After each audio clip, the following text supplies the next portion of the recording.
talk a little Golden State Warriors. What? Yes. Golden State Warriors? And that is because Golden State has been killing it, man. These are one of the most fun teams to watch in the NBA right now. I know we already did a spotlight on the Grizzlies. These guys deserve a little bit of a spotlight too. Now they've started off 14-2, amazing start. Unfortunately, you can't say it's the best start in the NBA because I think the Grizzlies have done that, and there's like one other team that's done that in the West. By the way, the West is really good. If you didn't know, really, Really good. really good. Like the Wizards are 12-5. They're number 2 in the East. They would be number 8 in the West if they played in the West. So No, though, but really good. is that because the teams are better, or is it because their competition, like their schedule, is easier? I don't think I think it's just because the teams are better. Because there's one division, I can't remember which, it might be the Central, where every team is above 500. Like the worst team is like 9-9, and they're pretty good. And then like there's a lot more losing teams in the East than there is in the West. Let's just put it that way. They're really good. They're just good.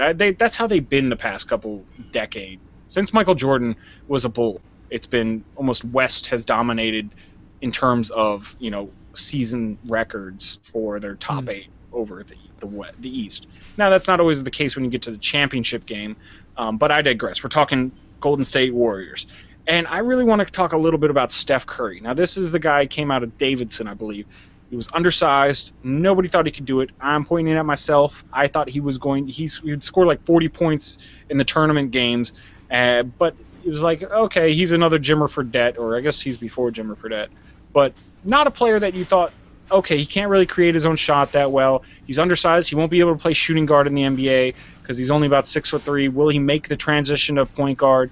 Who knows? Is it worth wasting a draft pick on him? Probably not. He's more of a project guy. Boy, I couldn't have been more wrong. Now, he has been in the league for about 4 years, but this guy's been killing it. He's made a seamless transition over to point guard and just proven himself to be a superstar. He is a bona fide superstar in the NBA right now. This year, he is averaging 23.7 points per game, which you're like, oh, that's not a whole lot, but he can score 40 points any night if he needs to. He's averaging That's 7 also points. not bad at all. Like that's not. Oh, no, it ain't bad at all. Yeah. For an He's average, averaging that's pretty. That's good. 7.6 a game, assists per game. So he's dishing the ball. He's keeping his teammates involved. He's averaging 5.2 rebounds per game, which is really good for a point guard. And he's averaging about 1.8 steals per game. So his defense has been there as well. Now, his shooting percentage is off the charts. Now, he is a deep threat. He is a long-range shooter.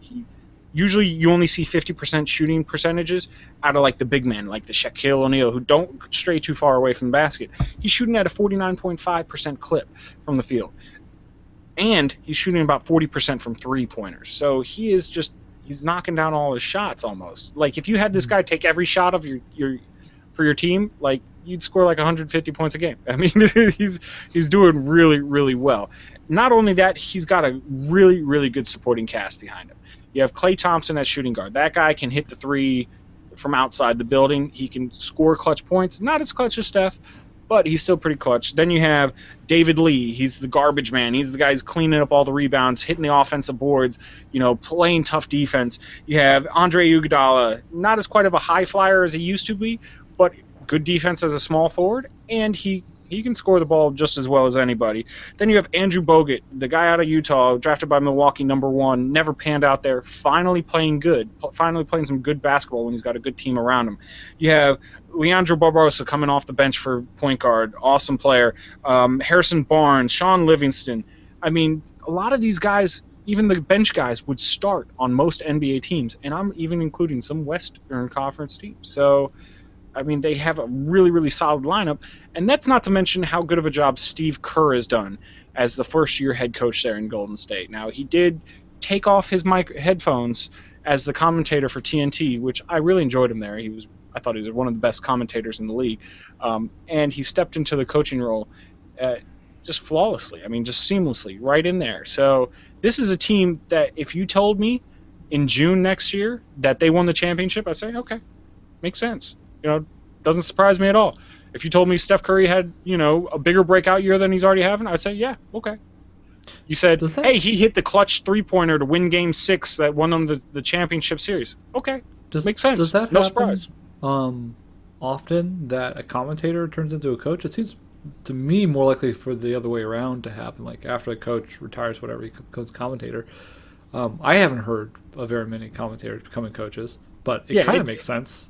it You know? doesn't happen all that often, to be honest with you. I'm trying to think of anybody else who's done it. Usually, it's like if a coach became a commentator after he took a break or something, he got fired, or he's taking a break from coaching, and then he gets lured back into coaching. But we're seeing this thing where this big trend of grabbing players, and Steve Kerr was one of the old Bulls players. He played alongside Michael Jordan, and Mm-hmm. putting them into that position. He's been out of the league a little bit more than like the Derek Fisher, who's coaching New York, or Jason Kidd, who's coaching in Milwaukee. But it seems to be a little more of a trend than we used to see, grabbing those players and putting them into the coaching spots. So I don't know if I can quite call it a trend when I can only name three. But Mark Jackson, the guy who he replaced, was a commentator.